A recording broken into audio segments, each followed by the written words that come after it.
Imagine this, you're going for a walk and you see some graffiti. You might think, oh, I'm going to be outraged. But in fact, when you see it, it stops you in your tracks for a good reason. Talking with John Cowan today, and we're talking about this graffiti, but really the sentiment behind it. So firstly, welcome to the show, John.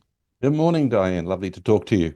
Yeah, so Yes, I let's... was out strolling with the dogs only half an hour ago, Okay. and I looked down at the railing of the bridge that I was crossing, and it was written there, "Grief is love with nowhere to go." And I thought, that's lovely, that's profound, that's deep. Where can I use that? That's right. I'm speaking of Diane in half an hour. So, Well, but actually, grief is something that I've thought about quite a lot over the yeah. years. Yeah, is Yeah. there a reason for that, John? Would you be happy to share? Well, personal and professional. I actually am a Mm, funeral celebrant, and so part of what I do is dealing with families that are in the midst of grief and helping them to experience it, express it, and everything like this. So, and but also personally, I mean, you don't get to my age without being brought down to your knees a few mm, times by mm. losses. And I was one of five kids with a lovely mum and dad, so a family of seven. I'm the last one standing. I suppose someone in every generation of the family has that Mm, dubious privilege of mm. being, the last one on the stage still.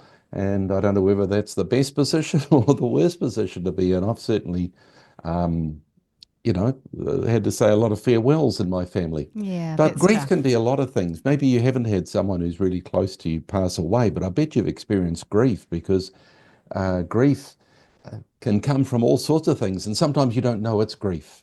If you Mm, lose a mm. job and you're feeling this ache of purposelessness and a loss of identity, well, that could be grief because grief is your response to a loss Mm, of something that was and now isn't, or even anticipating that loss. And so losing a job, losing a relationship, being jilted, having a divorce. yeah. And after a divorce, people go through all sorts of um, emotions. And one of the things I think about emotion is that emotion looks around for an explanation. And sometimes it grabs hold of the wrong explanation. And so some people are saying, why am I feeling so terrible? I must be angry.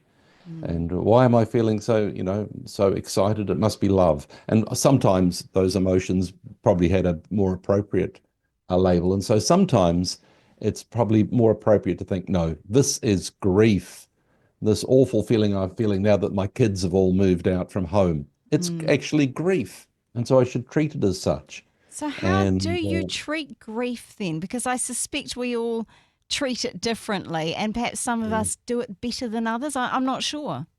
yeah, well, it is an individual response, but I think that Mm, as a general rule, run into it rather than run away from it. mm, I think that people will try and say like, "Oh yeah, yeah, that was nasty, but I'm over it now," or mm, pretend that something was less of an impact than it has.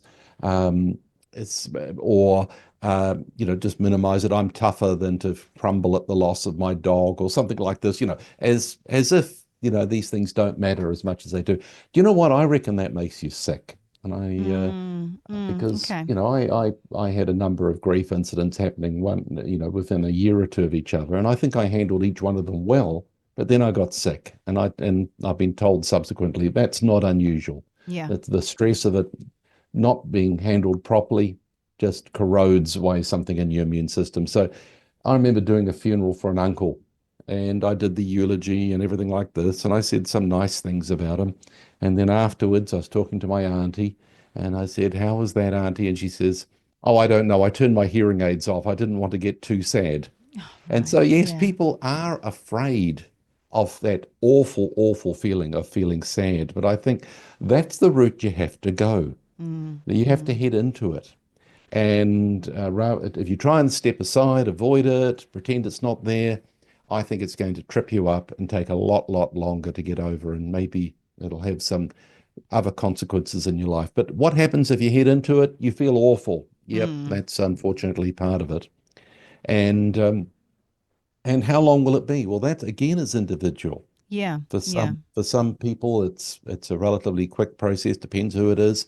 But for others, it might be years. And for some people, it might be quite genuinely forever. But some people that are loved deeply and you've been, they're worth grieving. My mum and dad both gone now nearly more than 30 years. And when I think of them, I still feel sad. But that grief has composted down into a lump of gratitude that I carry close to my heart. It's like a little lump there Yeah. that I'm grateful for. And Mm. now when I think of my mum and dad, more often than not, they make me smile when I remember them. It's And so lovely. that grief is it still there? Yeah. If I was just driving past Waikamete Cemetery last week and I called in and stood by their grave for a little bit. And yeah, of course I was sad. And then the smiles came. And Yeah. then, the gratitude. And so I think that's a good end place for grief. Not that you forget them. And see, this is something else that people do. They think, oh, I won't talk about that person I won't talk about that person to the widow. I won't talk about their dad to that family, as if it's a topic that can't be mentioned Mm. because they're scared. If I talk about that, it's going to make them cry. And yes, you know what? It might make their eyes tear up, but but you shouldn't be afraid of that. You're not creating sadness. You're not creating grief by talking about the person that's gone. You're actually, that grief is already there. You're just giving the opportunity for that grief to rise up into the sunshine and be more quickly dispelled. It's a Mm. healthy, helpful thing to do, to keep talking about someone after they've gone. Yeah. The And Chinese talk about, is it 7 weeks is the worst time after a loss. hmm 7 weeks, 50 days after someone dies, the flowers have all wilted, you've put the cards right. away, the clothes have been packed up and sent off, nobody's visiting anymore, nobody's talking about this person, and you're still feeling terrible. Mm. And Mm. so if you know people that have lost someone recently, and it might have been months ago, feel free to actually share some of your happy memories about them. What perhaps is remembering them at their best, talking about good memories, Yeah. about the happiest moments with them. And the other thing that helps is little ceremonies, unveilings a year a death, or just raising a glass and toasting someone at Christmas or on their birthday, and not being afraid of anniversaries, of wedding anniversaries and things. Remember the person and honor them and perhaps shed a tear. And you know what? The smiles will quickly follow.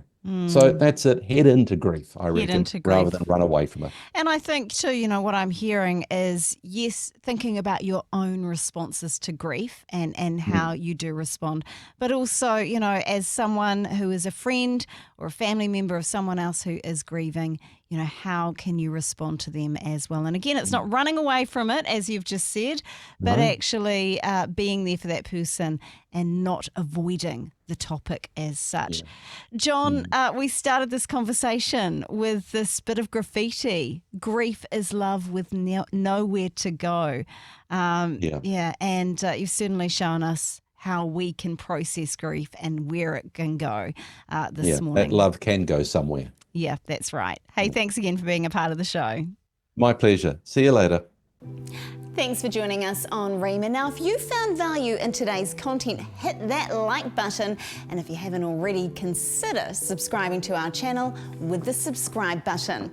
This really helps us to continue to produce more quality content for you. And hey, if you'd like to stay updated and never miss any of our future videos, ring that notification bell as well. Don't forget to follow us on our other socials, which are in the description below. And until then, stay tuned.